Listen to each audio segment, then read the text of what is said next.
Hello friends, welcome to the my YouTube channel. जैसा कि आप लोग सब जानते हैं कि 29 सितंबर को आपकी यूटेट की परीक्षा हुई है। तो वहाँ पे आपका जो यूटेट का जो मैथ्स का पोर्शन है फर्स्ट पेपर का, वो मैंने डाल दिया है, वो भी आप देख सकते हो। अगर पेपर 2 का साइंस का सॉल्यूशन देखना चाहते हैं तो वो भी मैंने डाला हुआ है।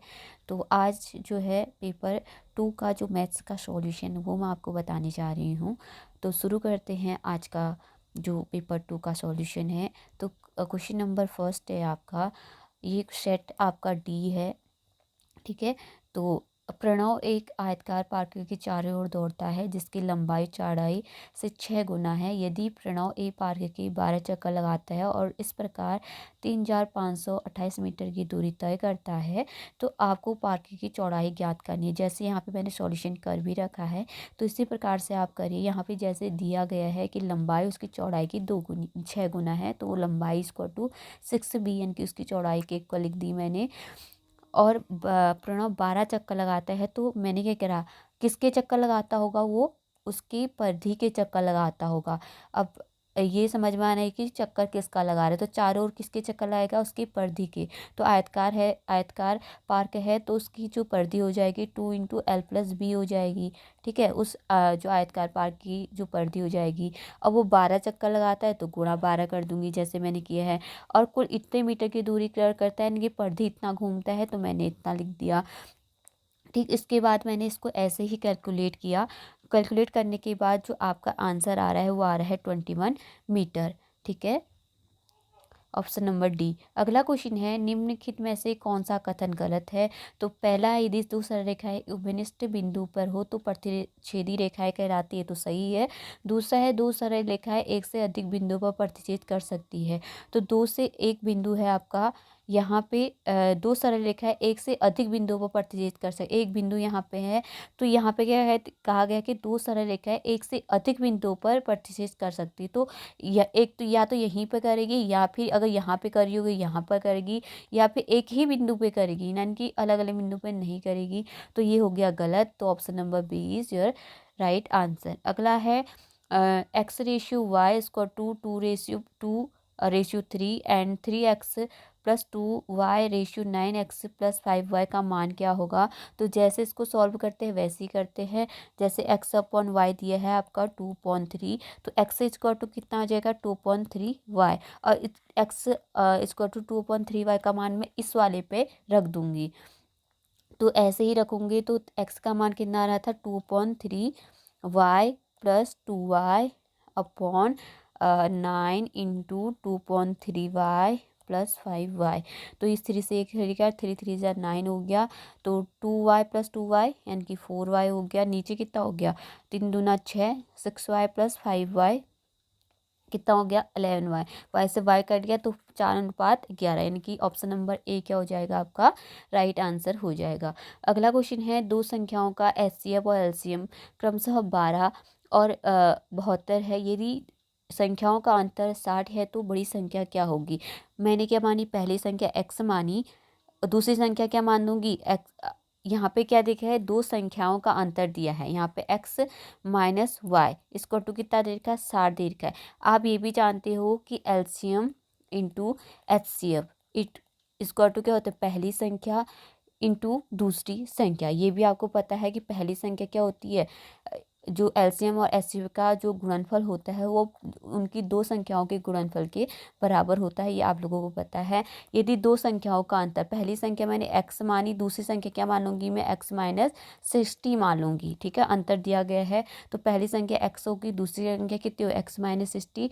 तो एलसीएम एचसीएफ कितना है आपका 12 × 72, तो 12 × 72 ये हो गया, ठीक है। इसको टू कितना आएगा, पहली संख्या इंटू दूसरी संख्या।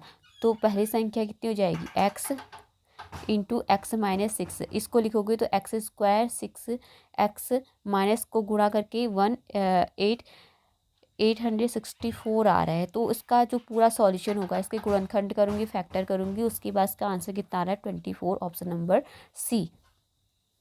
अगला क्वेश्चन है राष्ट्रीय शिक्षा नीति 2020 जोर देती है।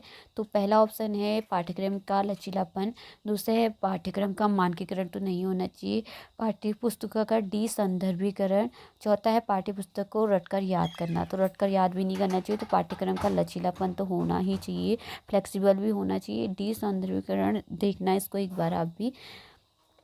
अगला है 2 अंकों की एक संख्या में दहाई के स्थान का अंक और इकाई के स्थान का अंक क्रमागत अभाज्य संख्याएं हैं, अंकों का योग 3 और 4 का गुणज है, वह संख्या क्या होगी। तो पहली संख्या का अगर आप क्रमागत क्या है, अभाज्य संख्या है या नहीं आपको ये देखना है, तो ये तो क्रमागत अभाज्य संख्या है। अगर इसका योग करें 5 + 7 कितना हो जाएगा, 12 हो जाएगा, तो 3 और 4 का गुणज तो होती ही है। 23 को करेंगे, ये भी क्रमागत है लेकिन 5 होता है इसका ऐड करके, तो 3 और 4 का गुणज तो नहीं है। 35 का करेंगे तो 3 + 5 कितना 8 हो जाता है, तो 8 3 4 का गुणज तो होती है लेकिन 3 का गुणज नहीं होती, ये भी गलत है। अगर लास्ट वाले को देखें तो 1 क्या होता है, अभाज्य संख्या नहीं होती, तो वैसे ही गलत हो गया, तो ऑप्शन नंबर ए और राइट आंसर। अगला है आयतों के, इसमें थोड़ा सा मुझे यहाँ पे डाउट है, तो इस क्वेश्चन को आप थोड़ा सा देख लेना। अगला क्वेश्चन है ए के पास 20 से 20% अधिक धन है और सी के पास 20 से 20% कम धन है, ए के पास सी की तुलना में कितना परसेंट अधिक धन है, ये आपसे पूछा गया है। तो आप इसको क्या करें, ए के पास कितना धन है, ए के पास 20 से अधिक धन है, तो ए इक्वल टू कितना आ जाएगा, 20% ऑफ बी प्लस बी, ठीक है। और सी का कितना आ जाएगा, आपका कम है, यानी कि कितना कम है, 20% कम है, यानी कि आपका बी किससे कम है, आपके बी से कम है, तो बी -20% ऑफ बी। तो इसको आपको सॉल्व करना है, तो कितना आ जाएगा, तो ए के पास सी की तुलना में कितना प्रतिशत अधिक धन है पूछा गया है, तो इसको सॉल्व कैसे करेंगे, तो क्या करेंगे, 20 into B, 20/100 B plus B, ये कितना ए का मान आ जाएगा। इसको मैं सॉल्व करूँगी तो इससे करके 20×5 = 100, तो 6b/, कितना आ जाएगा 5, ए का मान कितना आ रहा है 6b/5। अब सी का मान सॉल्व करेंगे तो कितना आ जाएगा 20/100 बी माइनस बी, ये आ जाएगा, तो ये भी आ जाएगा 6 इनकी 4b/ कितना आ जाएगा 20, सी का मान 4b/20 आएगा, ए का मान 5 आ जाएगा, 4b/5 आ जाएगा।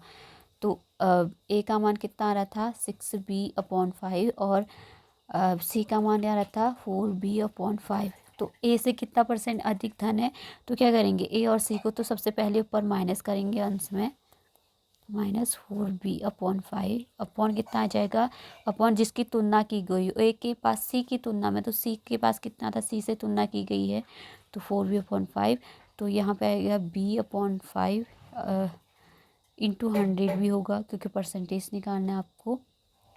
यहाँ पे 6b - 2b कितना है, 2b/5 आ जाएगा, सॉरी यहाँ पे 2b/5 अपॉन कितना आ जाएगा 4b/5 आ जाएगा, 2b/5 upon 4b/5, 2b/5 upon 4b/5 into 100, तो 2b/5 इंटू कितना आ जाएगा 5/4b इंटू 100, तो इस 5 से 5 कट गया, तो 4 से 100, 4 दूना 8, 4 दूना 8 कितना आ जाएगा आपका, और 4 पंचे कितना आ जाएगा 20, यानी 25 इंटू 2 तो 50, तो 50% आपका राइट आंसर आ जाएगा, ऑप्शन नंबर बी। अगला क्वेश्चन है एक संख्या में पहले 10% की वृद्धि की गई फिर 10% की कमी गई तो शुद्ध परिणाम कितना होगा। तो यहाँ पे आपको ये मैंने शॉर्ट मेथड बताई थी, 10% की वृद्धि की -10% प्लस 10 इंटू -10 और कितना आ जाएगा 100, इस 10 से ये तो माइनस हो जाएगा, ये 0 से 0 कट गया, ये 0 से कट गया -1, यानी कि मूल संख्या से कम, option number B is your right answer. अगला है एक संख्या जो 1 से 10 तक की सभी संख्याओं से विभाज्य है, वह संख्या कौन सी है। तो इसमें आपको विभाज्यता का नियम लगाना पड़ेगा, अगर आपको आता है तो सही है, 3 से, जैसे आपका 3 का विभाजित का नियम क्या कहता है, सभी संख्याओं का जोड़ कितना आना चाहिए, 3 से आपका डिवाइड होना चाहिए। अगर पहला देखें तो 1 + 0 1 आ जाएगा, 3 से डिवाइड होता नहीं है तो ये गलत हो जाएगा। दूसरा वाला 1 0 + 0 ये भी 1 आ जाता है, ये भी 3 से डिवाइड नहीं होगा। थर्ड वाले देखें 6 + 0 + 4 कितना आ जाएगा 10, तो ये भी 3 से विभाजित नहीं होता, ये भी गलत हो जाएगा। फोर्थ वाला को देखो तो फोर्थ वाला 2 + 5 + 2 + 0, तो 5 2 7 7 + 2 9 आ जाएगा, तो 9 तो 3 से विभाजित होता है। तो option number D is your right answer, यानी कि 1 से 10 तक आपको सारी विभाज्यता के नियम पता होने चाहिए। अगला है बच्चों की त्रुटियाँ शिक्षण अधिगम में प्रक्रिया महत्वहीन है, तो ये गलत है आपका। दूसरा है प्रतिबिंबित करती है कि बच्चे कितने लापरवाह, ये भी गलत है। उन्हें बार बार अभ्यास करने को कहकर तुरंत ठीक कराना चाहिए, तो ये भी गलत है। अगला है सीखने का एक हिस्सा है और उसकी सोच को निर्दिष्ट करता है, तो option number D is your right answer. अगला है यदि ए स्क्वायर टू 2013 का होल स्क्वायर प्लस 2013 + 2014, तो ए का मान कितना होगा, तो इसको सॉल्व यहाँ पे क्या करेंगे, रूट दिया है आपको 2013 का होल स्क्वायर दिया है, यहाँ पे कितना दे रखा है 2013, प्लस इसको मैं लिख सकती हूँ 2013 + 1 लिख सकती हूँ मैं इसको, तो यहाँ पे कितना हो जाएगा 2013 का होल स्क्वायर। पहले मैं इसको सीधे सॉल्व कर रूट में बाद में लगा लूँगी, तो 2000 कितना हो जाएगा 13 + 1 + 2013, ठीक है।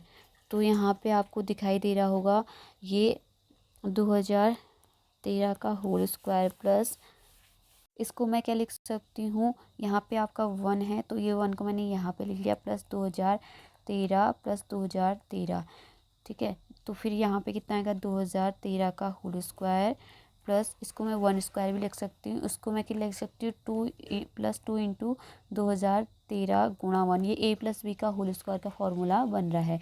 तो यहाँ पे ए 2013 आ रहा था, प्लस 1 का होल स्क्वायर का फॉर्मूला बन रहा है, रूट आपका बन रहा है, तो 2013 + 1 कितना हो जाएगा 2014, तो option number A is your right answer. अगला क्वेश्चन है आयत का क्षेत्रफल 1 इकाई है, आसन्न भुजाओं के मध्य बिंदु को मिलाने से बने त्रिभुज का क्षेत्रफल का योग कितना होगा। जैसे आपके पास एक आयत है, ठीक है, इसकी जो लंबाई है 1 1 1 1 है, तो यहाँ पे आसन्न भुजा ये आसन्न भुजा, इसके आसन्न भुजा ये, इसके आसन्न भुजा ये, और इसके आसन्न भुजा ये होगी। अगर मैं इसमें ट्रायंगल बनाऊँ तो इसमें 2 ही ट्रायंगल आपको दिखाएंगे। ये आपका क्या दिखाता है, वर्ग को दिखाता है, ठीक है।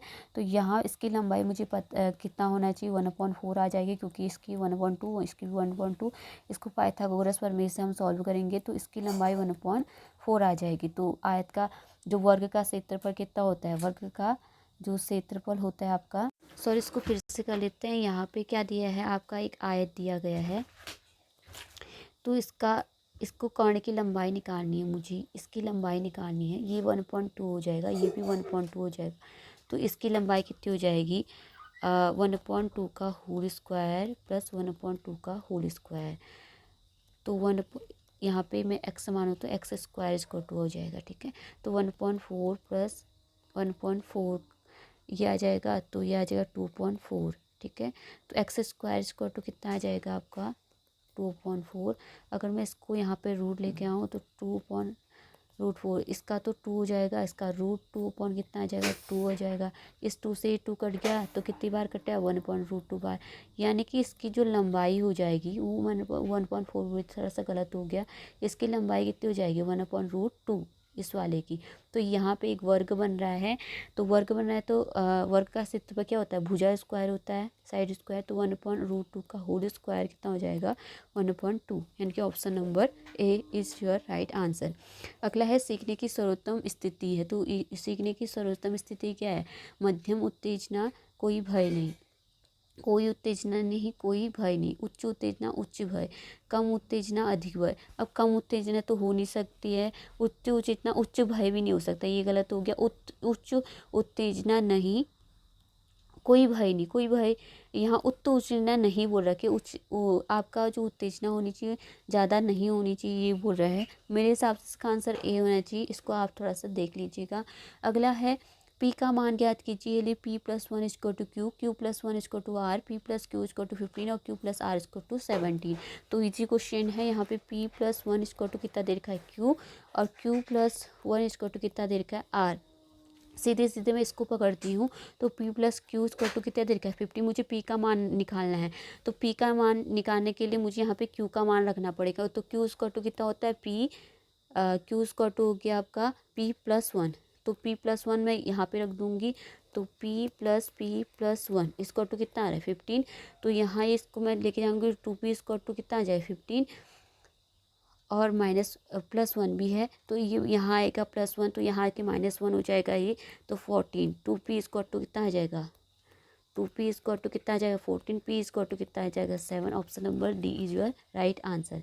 अगला क्वेश्चन है, एक घड़ी में 8:30 बजे हैं, तो इनकी सुइयों के बीच का कोण कितना होगा। तो ये फॉर्मूला होता है, उससे आप सॉल्व कर लीजिएगा। सीधे बता देती हूँ, option number A is your right answer.